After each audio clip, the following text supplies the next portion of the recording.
पर्यटन व्यवसायमा स्वर्ण युग सुरु। विदेशी पर्यटक वात्तै बढे। कसरी थेग्ने चिनिया पर्यटक। अवसरको सदुपयोग गर्न सरकार चुक्दै। पर्यटन क्षेत्रमा देखिएको उत्साह विशेष द न्यूज रिभ्यू।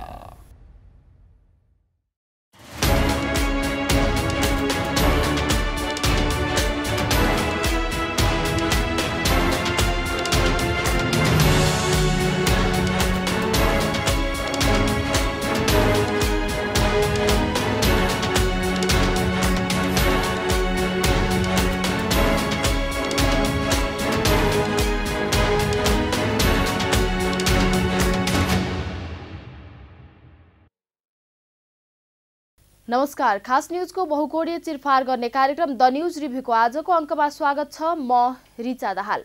नेपालमा विदेशी पर्यटकको आगमन कोरोना पूर्वकै अवस्थामा फर्किएको छ। अघिल्लो वर्षको तुलनामा यसपटक विदेशी पर्यटकको आगमनमा 4-5 गुणा वृद्धि भएको छ। गत माघ र फागुन महिनामा जुन रफ्तारमा विदेशी पर्यटक नेपाल आएका छन् त्यसले निरन्तरता पाउने हो भने नेपालको पर्यटन व्यवसायमा स्वर्ण युग सुरु भएको भन्दा फरक पर्ने छैन। विदेशी पर्यटकहरूको बढ्दो संख्यालाई थेग्न सक्ने चुनौती भने कायमै छ। पहिलो कुरा त काठमाडौँ स्थित त्रिभुवन अन्तर्राष्ट्रिय विमानस्थलमा हवाई जहाजको चाप थेग्न मुस्किल परिरहेको छ। अन्तर्राष्ट्रिय विमान उडान तथा अवतरणको चाप बढेका कारण आन्तरिक विमानहरू 3-4 घण्टासम्म डिले हुन थालेका छन्। विदेशी पर्यटकहरू खाने, बस्ने, घुम्ने लगायतका पूर्वाधारहरूले अहिलेसम्म त थेगिरहेको छ। तर यही रफ्तारमा विदेशी पर्यटक बढ्ने हो भने अबका दिनमा के हुन्छ यसै भन्न सकिने अवस्था छैन। नेपालमा वार्षिक 20 लाख विदेशी पर्यटकहरू थेग्न सक्ने पूर्वाधार रहेको पर्यटन व्यवसायीहरूको भनाइ छ। अहिलेको रफ्तारलाई हेर्ने हो भने चालु वर्ष अर्थात् सन् 2023 मा करिब 20 लाख विदेशी पर्यटकहरू आउने पूर्वानुमान गर्न सकिन्छ। त्यसपछिका वर्षमा यो संख्या वात्तै 40 लाख पुग्न पनि सक्छ। तर यतिको संख्यामा विदेशी पर्यटक भित्राउनका लागि विद्यमान हवाई उडानले सक्दैन, साथै पर्यटन व्यवसायका अन्य पूर्वाधारहरूले पनि भेट्दैनन्। खास गरी अब नेपालमा चिनिया पर्यटकहरू वात्तै बढ्ने आकलन गरिएको छ। तर पूर्वाधार निर्माणमा सरकारले खासै ध्यान दिएको छैन।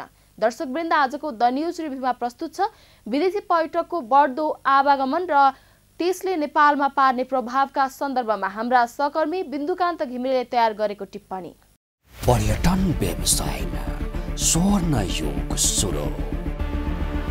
विदेशी पर्यटक वात्तै बढे। कसरी थेग्ने चिनिया पर्यटक। अवसरको सदुपयोग गर्न सरकार चुक्दै। पर्यटन क्षेत्रमा देखिएको उत्साह विशेष द न्यूज रिभ्यू। सन् 2023 को पहिलो 2 महिनाको आँकडा हेर्ने हो भने नेपालमा विदेशी पर्यटकको आगमनले अहिलेसम्मकै रेकर्ड तोड्ने सम्भावना देखिएको छ। नेपाल पर्यटन बोर्डले जारी गरेको तथ्याङ्क अनुसार गत जनवरीमा 55,000 पर्यटक नेपाल भित्रिएका छन् भने फेब्रुअरीमा 73,000 पर्यटक भित्रिएका छन्। सरसर्ती हेर्दा एक महिनामा 60-70 हजार विदेशी पर्यटक भित्रिनु ठूलो कुरा होइन। तर गत जनवरी र फेब्रुअरीमा नेपालमा जुन रूपमा विदेशी पर्यटक भित्रिएका छन् यसलाई धेरै नै सकारात्मक संकेतका रूपमा लिनुपर्ने हुन्छ। किनकि वर्षका 12 महिनामध्ये डिसेम्बरदेखि फेब्रुअरीसम्मका 3 महिना वैदेशिक पर्यटन व्यवसायको अफ सिजन मानिन्छ। तैपनि यो वर्ष अफ सिजनमा समेत उल्लेख्य पर्यटक नेपाल भित्रिएका छन्। यतिसम्म कि कोरोना भन्दा पहिलेको समयको भन्दा पनि यसपटक धेरै विदेशी पर्यटक नेपाल भित्रिएका छन्। कोरोना काल अघि अर्थात् सन् 2019 को जनवरी र फेब्रुअरीमा भन्दा यस वर्षको जनवरी र फेब्रुअरीमा बढी पर्यटक भित्रिनु भनेको नेपालका पर्यटन व्यवसायीहरूका निम्ति अत्यन्त सुखद लक्षण हो। कोरोना काल सकिएपछि 2022 को जनवरीमा 17,000 र फेब्रुअरीमा 20,000 पर्यटक नेपाल भित्रिएका थिए। गत वर्षको तुलनामा यो वर्ष विदेशी पर्यटक आवागमन 4-5 गुणा वृद्धि भएको छ। कोरोना काल अघिको 5 वर्षको तथ्याङ्क हेर्ने हो भने नेपालमा विदेशी पर्यटकहरू सरदर वार्षिक 8-10 लाख भित्रिने गर्थे। सन् 2019 मा करिब 12 लाख पर्यटक भित्रिएका थिए। त्यसबेला सरकारले सन् 2020 लाई नेपाल भ्रमण वर्षको घोषणा गर्दै 20 लाख पर्यटक भित्र्याउने लक्ष्य राखेको थियो। तर कोरोना महामारीका कारण पर्यटक आवागमनलाई नै प्रतिबन्ध लगाउनुपर्ने बाध्यता उत्पन्न भयो। सन् 2020 र 21 पर्यटन व्यवसायका लागि कालो युग साबित भयो। अब भने स्वर्ण युग सुरु भएको हो कि भन्ने संकेत सन् 2023 को पहिलो 2 महिनाले देखाएको छ। तर विदेशी पर्यटक आवागमनमा भएको वृद्धिले ल्याएको उत्साहलाई कसरी दिगो बनाउने, फस्टाउन लागेको पर्यटन व्यवसायलाई कसरी मुलुकका हितमा प्रयोग गर्ने भन्ने प्रश्न भने कम पेचिलो छैन। बरु विदेशी पर्यटकका आकर्षकले थप चुनौती थपिएको छ। विदेशी पर्यटकको ओहिरोलाई व्यवस्थापन गर्न सरकार र पर्यटन व्यवसायहरू सफल होलान् त भन्ने प्रश्न निकै गम्भीर छ। किनकि यो अवसरलाई सदुपयोग गर्न सरकार चुक्यो भने हाम्रो मुलुक धेरै पछि पर्नेछ। दर्शकवृन्द, द न्यूज रिभ्यूको अबको श्रृङ्खलामा प्रस्तुत छ यसै सन्दर्भमा छोटो टिप्पणी। पहिलो 2 महिनाको आगमनलाई हेर्दा 2023 मा कम्तीमा पनि 20 लाख पर्यटक नेपाल भित्रिने अनुमान सजिलै गर्न सकिन्छ। तर चुनौती भने धेरै छन्। पहिलो चुनौती भनेको पर्यटक आगमनका लागि हवाई यातायात सेवाको उपलब्धता हो। किनकि विदेशी पर्यटकको नेपाल आउने निश्चित सिजन भनेको अप्रिल र मे महिना हो। नेपाल आउने मध्ये करिब 25% पर्यटक अप्रिल र मे महिनामा आउने गर्दछन्।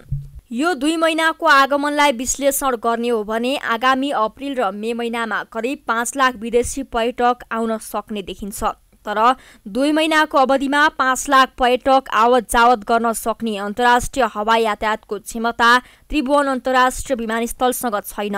उनीहरूका लागि चित्त बुझ्ने गरी खाने बस्ने सुविधा उपलब्ध गराउन पर्यटक व्यवसायी सक्षम छन् वा छैनन् भन्ने प्रश्न पनि कम महत्त्वपूर्ण छैन। नेपाल भ्रमण वर्ष 2020 लाई लक्षित गर्दै तयार गरिएका भौतिक पूर्वाधार त छन्। तर कोरोना कालमा रोजगारी खुसिएका कामदारहरू वैदेशिक रोजगारीमा गएका छन्।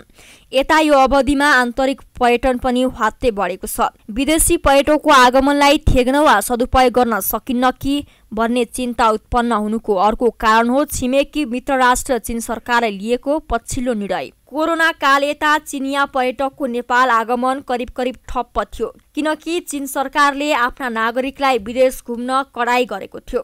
तर केही महिना अघि चीनले त्यो कडाई फुकुवा गरेको छ। साथै केही साता अघि चीन सरकारले आफ्ना देशका नागरिकहरूको भ्रमणको सूचीमा नेपालको नाम पनि समावेश गरेको छ। चीनबाट वर्षभरिमा जति पर्यटकहरू विदेश घुम्न जान्छन् त्यसको 1% मात्रै नेपाल आउने अवस्था बन्यो भने नेपालको विद्यमान पर्यटकीय पूर्वाधारले धान्न सक्ने अवस्था रहँदैन। पर्यटन व्यवसायमा स्वर्ण युग सुरु। विदेशी पर्यटक वात्तै बढे। कसरी थेग्ने चिनिया पर्यटक? अवसरको सदुपयोग गर्न सरकार चुक्दै। पर्यटन क्षेत्रमा देखिएको उत्साह विशेष द न्यूज रिभ्यू। कोरोना भाइरसले महामारीको रूप लिनु अघि अर्थात् सन् 2019 सम्म चिनिया पर्यटकको विश्वभरि नै दबदबा रहेको थियो। विश्वमा धेरै घुम्न निक्लिने पर्यटकको संख्या र विश्वकै धेरै खर्च गर्ने पर्यटक दुवै क्षेत्रमा चिनियाहरू 1 नम्बरमा रहने गरेका थिए। लगभग 3 वर्षपछि अर्थात् सन् 2023 सुरु भए लगतै फेरि विश्वभरि नै पर्यटनले लय समात्ने आशा लिएको छ। त्यसमा पनि लगभग 3 वर्षसम्म कतै पनि घुम्न जान नपाएका चिनिया पर्यटकको भ्रमणले विश्वका धेरै देशको अर्थतन्त्रलाई भरथेक गर्ने आशा गरिएको छ। यसको एउटा मात्र कारण भनेको सन् 2023 को फेब्रुअरीदेखि चीन सरकारले आफ्ना देशका नागरिकलाई विश्वका विभिन्न देशमा पर्यटक भई घुम्न जान दिने निर्णय गरेको छ। नेपाल सरकारको विशेष अनुरोध र नेपाली पर्यटन व्यवसायको विशेष पहलमा चीनले आफ्नो देशका पर्यटकहरूको गन्तव्य सूचीमा केही साता अघि नेपालको नाम पनि समावेश गरेको छ। यसले गर्दा नेपाल भ्रमणमा आउने चिनिया पर्यटकको संख्या ह्वात्तै बढ्ने अनुमान गरिएको छ। त्यसका लागि हामीले चीन सरकारलाई धन्यवाद दिनुपर्छ। तर चिनिया पर्यटक ल्याउनका लागि पूर्वाधारको सङ्कट यथावत छ। नेपालमा वार्षिक कति संख्यामा चिनिया पर्यटक भित्रने सम्भावना छ? नेपालमा चिनिया पर्यटक भित्राउनका लागि पूर्वाधारका सङ्कटहरू के कस्ता छन्? चिनिया पर्यटक भित्र्याउने पूर्वाधार निर्माणका लागि नेपालले के कुरामा ध्यान दिनु पर्ला त भन्ने प्रश्नहरू निकै महत्त्वपूर्ण छन्। दर्शकवृन्द, द न्यूज रिभ्यूको अबको श्रृङ्खलामा प्रस्तुत छ यसै सन्दर्भमा छोटो चर्चा। चीनको जनसङ्ख्या करिब 1.5 अर्ब छ। विश्वमा सबैभन्दा धेरै जनसङ्ख्याको वृद्धि चीनमा भइरहेको छ। आर्थिक स्तर वृद्धि भएसँगै चिनियाहरू विदेश भ्रमणमा जान थालेका छन्। चीनमा हरेक वर्ष विदेश घुम्न जाने नागरिकहरूको वृद्धि 20% का दरले भइरहेको तथ्याङ्क छ। कोरोना काल अघि अर्थात् सन् 2019 मा पर्यटकका रूपमा विदेश भ्रमणमा जाने चिनियाहरूको संख्या 16 करोड हाराहारीमा पुगेको थियो। कोरोना काल सकिएकाले सन् 2023 मा करिब 25 करोड चिनिया नागरिकहरू पर्यटकका रूपमा विदेश भ्रमणमा जाने प्रक्षेपण गरिएको छ। यो संख्या भनेको विश्व पर्यटन क्षेत्रको करिब 25% हो। देश बाहिर घुम्न निस्किने चिनिया पर्यटकहरूमध्ये नेपालमा कति भित्र्याउन सकिएला, यो प्रश्नको उत्तरले नै नेपालको पर्यटन व्यवसायको भविष्य निर्धारण गर्छ। 25 करोड मध्ये 1% चिनियाहरूले मात्रै नेपाल भ्रमण गर्न इच्छा व्यक्त गरे भने पनि चीन नेपालको बीचको विद्यमान यातायात सुधारले धान्न सक्ने अवस्था छैन। त्यसैले चीन र नेपाल बीच हवाई यातायात र सडक यातायातको सुविधा वृद्धिका लागि सरकारले ध्यान दिनुपर्छ। यसका लागि नेपाल सरकारले विशेष अनुरोध गर्नुपर्छ।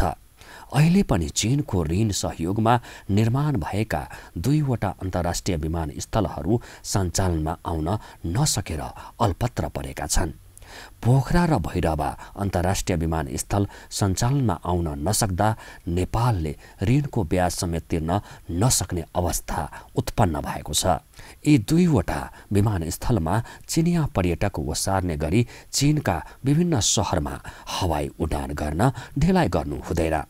चिनिया पर्यटक धेरैभन्दा धेरै नेपाल भित्राउनका लागि चीनको ठूला र धेरै जनसङ्ख्या भएका शहरहरूसँग सीधा हवाई सेवा सञ्चालन गर्नुपर्ने हुन्छ। पर्यटन व्यवसायमा स्वर्ण युग सुरु। विदेशी पर्यटक वात्तै बढे। कसरी थेग्ने चिनिया पर्यटक? अवसरको सदुपयोग गर्न सरकार चुक्दै। पर्यटन क्षेत्रमा देखिएको उत्साह विशेष द न्यूज रिभ्यू। एउटा भनाइ नै छ, संकट सँगसँगै अवसर पनि आउँछ। अवसरलाई समात्न जान्ने हो भने संकट पार लाग्छ, अवसरलाई समात्न नसक्ने हो भने संकटले सिद्ध्याइदिन्छ। यति बेला हाम्रो मुलुक यस्तै संकट र अवसरको दोसाँधमा छ। पहिलो कुरा त हामीसँग निर्यात गर्न सकिने वस्तु खासै छैन। वर्षको 20 खर्ब रुपियाँ तिरेर विदेशी वस्तु आयात गर्छौं, तर विदेशमा 2.5 खर्बको मात्रै नेपाली वस्तु बिक्री गर्छौं। विदेशमा बिक्री गर्ने नेपाली वस्तुहरू पनि अधिकांश स्वदेशी उत्पादन होइनन्। व्यापार घाटाको यो कहारी लाग्दो स्थितिले नेपालको अर्थतन्त्र धराशायी भइसकेको छ। वैदेशिक रोजगारीमा गएका युवाको रगत पसिनाको कमाई बाहेक हामीसँग विदेशी मुद्रा आर्जनको स्रोत छैन। हाम्रो मुलुकमा उद्योगका लागि कच्चा पदार्थ छैन। विदेशबाट कच्चा पदार्थ ल्याएर औद्योगिक उत्पादन निर्यात गर्न सकिने अवस्था छैन, किनकि हाम्रो मुलुक भूपरिवेष्टित हो। जनतालाई सबैभन्दा बढी कर लगाउने मुलुक मध्ये हाम्रो मुलुक विश्वमा सबैभन्दा अगाडि छ। तर यति हुँदाहुँदै पनि हाम्रो मुलुकको राजस्वले कर्मचारी समेत पाल्न पुगेको छैन। विकास निर्माणका लागि विदेशीसँग ऋण लिनु बाहेक अर्को विकल्प छैन। नेपालमा पर्यटन क्षेत्रको सम्भावना निकै ठूलो छ। पर्यटन व्यवसायको प्रवर्धन र उपयोग गर्न जान्ने हो भने नेपालको समृद्धि टाढा छैन। दर्शकवृन्द, द न्यूज रिभ्यूको अबको श्रृङ्खलामा प्रस्तुत छ पर्यटन व्यवसायले कसरी धनी हुन सक्छ त नेपाल भन्ने सन्दर्भमा छोटो चर्चा। सरकारको इच्छा शक्ति हुने हो र आम नेपाली एकजुट भएर लाग्ने हो भने नेपालमा वार्षिक 1 करोड विदेशी पर्यटक भित्र्याउन तथा ती पर्यटकलाई सेवा दिन खासै गाह्रो छैन। एकजना विदेशी पर्यटकले सरदर $3000 खर्च गरेछन् भने पनि वर्षको 10 खर्ब रुपियाँ बराबरको विदेशी मुद्रा सजिलै भित्रिन्छ। यसैगरी पर्यटन क्षेत्रले दिने रोजगारी बहुआयामिक हुन्छ। एकजना विदेशी पर्यटक बराबर एकजना नेपालीले प्रत्यक्ष रोजगारी पाउने मोटामोटी आँकडा छ। वार्षिक 1 करोड विदेशी पर्यटक भित्रिनु भनेको नेपालमा बेरोजगारीको समस्या समाधान हुनु हो। पर्यटन उद्योगले न वायु प्रदूषण गर्छ न ध्वनि प्रदूषण, बरु आम जनतालाई सफा, स्वास्थ्य र चिटिक्क भएर बस्न, आफ्ना मूर्त तथा अमूर्त सम्पदाको संरक्षण र सम्वर्धन गर्न पर्यटन उद्योगले प्रेरित गर्छ। पर्यटन व्यवसायमा स्वर्ण युग सुरु। विदेशी पर्यटक वात्तै बढे। कसरी थेग्ने चिनिया पर्यटक। अवसरको सदुपयोग गर्न सरकार चुक्दै। पर्यटन क्षेत्रमा देखिएको उत्साह विशेष द न्यूज रिभ्यू। विदेशी पर्यटकहरूको आगमन बढ्न थालेको यो उत्साहजनक स्थितिलाई चुक्न नदिन सरकार तथा पर्यटन व्यवसायहरू अहिलेदेखि नै हदैसम्मको तयारीमा जुट्नु जरुरी छ। पहिलो कुरा त निर्माण सम्पन्न भइसकेका भैरहवा र पोखरा अन्तर्राष्ट्रिय विमानस्थललाई कुनै पनि हालतमा सञ्चालनमा ल्याउनु पर्यो। दोस्रो कुरा, नेपालकै विमान सेवा कम्पनीहरूलाई अन्तर्राष्ट्रिय उडानका लागि प्रोत्साहन गर्नु पर्यो। तेस्रो कुरा, पर्यटक आउने मुख्य सिजनमा नेपालीहरूलाई विदेश भ्रमणमा अंकुश लगाउनु पर्यो ताकि विदेशी पर्यटकहरूलाई आउन जान सजिलै प्लेनको टिकट मिलोस्। विदेशी पर्यटक ओसार्ने अन्तर्राष्ट्रिय विमानहरूले हवाई ट्राफिकको शास्ति बेहोर्नु नपरोस्। यसैगरी व्यवसायहरूले पनि अबको 3 महिनापछि आउँदै गरेको मुख्य सिजनलाई ख्याल गर्दै भौतिक पूर्वाधार तथा जनशक्तिको उचित व्यवस्थापन गर्नु पर्यो। पर्यटकलाई सकेसम्म खुसी बनाउन कुनै कसर बाँकी राख्नु भएन। एउटा भनाइ नै छ, खुसी भएर स्वदेश फर्केको एकजना पर्यटकले थप 5 जनालाई नेपाल भ्रमणमा पठाउँछ। दुखी भएर फर्केको एकजना पर्यटकले नेपाल आउने तयारीमा रहेका थप 5 जनालाई भड्काउन सक्छ। विदेशी मुद्रा आर्जनका लागि तथा आन्तरिक रोजगारीका लागि पर्यटन उद्योग जस्तो उत्तम अर्को स्रोत नेपालमा अहिलेसम्म छैन। यो हेक्का सरकारले समयमै राखोस्, पर्यटन व्यवसायहरूले पनि समयमै यो हेक्का राखुन्। दर्शकवृन्द, द न्यूज रिभ्यूको आजको प्रसङ्ग यति नै। तपाईँ न्यूज नेपाल टेलिभिजनको प्रसारण युट्युब र फेसबुकमा पनि प्रत्यक्ष हेर्न सक्नुहुनेछ। आजको प्रस्तुतिबाट हामी सबैलाई बिदा दिनुहोस्। हेर्दै गर्नुहोला न्यूज नेपाल टेलिभिजन। नमस्कार। पर्यटन व्यवसायमा स्वर्ण युग सुरु। विदेशी पर्यटक वात्तै बढे। कसरी थेग्ने चिनिया पर्यटक। अवसरको सदुपयोग गर्न सरकार चुक्दै। पर्यटन क्षेत्रमा देखिएको उत्साह विशेष द न्यूज रिभ्यू।